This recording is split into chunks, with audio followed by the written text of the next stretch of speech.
1 out of every 2 men and 1 out of every 3 women will be diagnosed with cancer. But despite those huge numbers, most individuals don't know what that really means.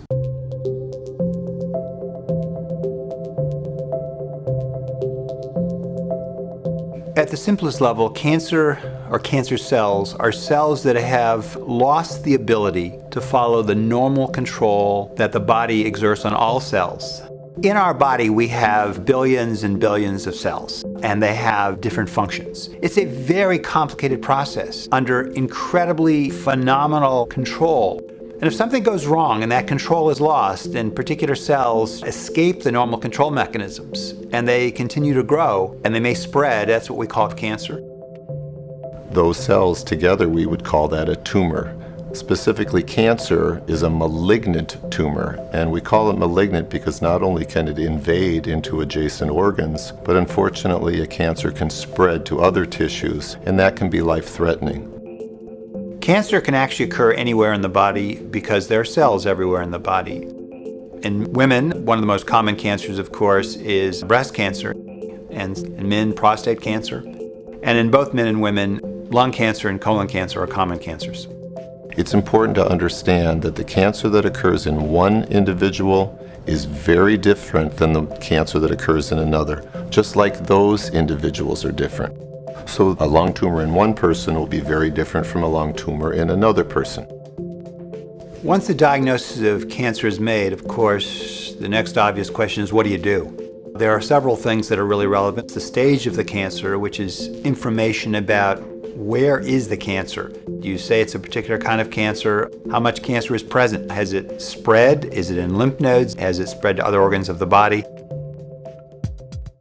Cancer treatment actually is very complex. And part of the reason is because cancer is this constellation of over 200 different diseases. They have common characteristics, but they're all very different from each other.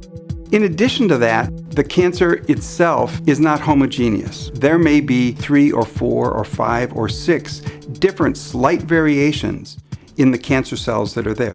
People ask, why? Why does my cancer not go away? It shrunk by 70%. What's wrong with the other 30%? Well, it's probably a different subtype of that cancer, which is going to require a different kind of treatment.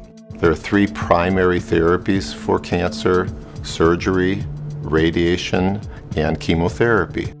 Surgery works by directly removing the tumor. The radiation therapy provides X-rays to kill individual cells, and the chemotherapy provides chemicals that can kill those individual cells, but they have side effects. The best therapies that we can produce really are the result of optimizing the amount of tumor that we can kill by any treatment and minimizing the amount of damage that we cause to the normal cells that would be affected by that treatment. At Cancer Treatment Centers of America, we have a very robust integrative oncology program. Integrative oncology is taking those conventional oncology treatments and integrating those with therapies like acupuncture, naturopathic medicine, chiropractic, nutrition, to blend those together and to create the most appropriate treatment plan for that individual patient at that moment in time. Cancer Treatment Centers of America has invested in a model in which all of the effects of cancer and its therapy are aggressively treated and managed. It's not just enough to kill the cancer if we don't treat the pain, the fatigue, the depression, or the anxiety that comes with diagnosis of cancer. Receiving a diagnosis of cancer can be a frightening thing. The good news is that today is probably the most exciting time in history in terms of the treatment of cancer. Options that didn't exist a few months ago certainly didn't exist a few years ago, like the ability to genomically profile a tumor and to take that individualized fingerprint of that cancer may direct us to tailor treatment in very specific ways. We believe that in the future, many more patients with a number of different tumor types will potentially be able to benefit from the advances in precision medicine. There are very hopeful options that are available to us as clinicians to make a difference in patients' lives.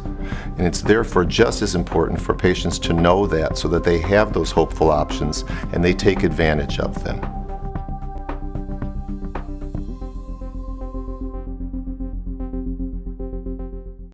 Cell growth and multiplication is part of a continual process called the cell cycle. To move through the different stages of the cell cycle, each cell has to go through a series of checkpoints. These checkpoints act a bit like traffic lights, and they only give the green light to a cell that's ready to go through to the next stage in the cycle. Only healthy cells are allowed to multiply, and so the cell cycle must control which cell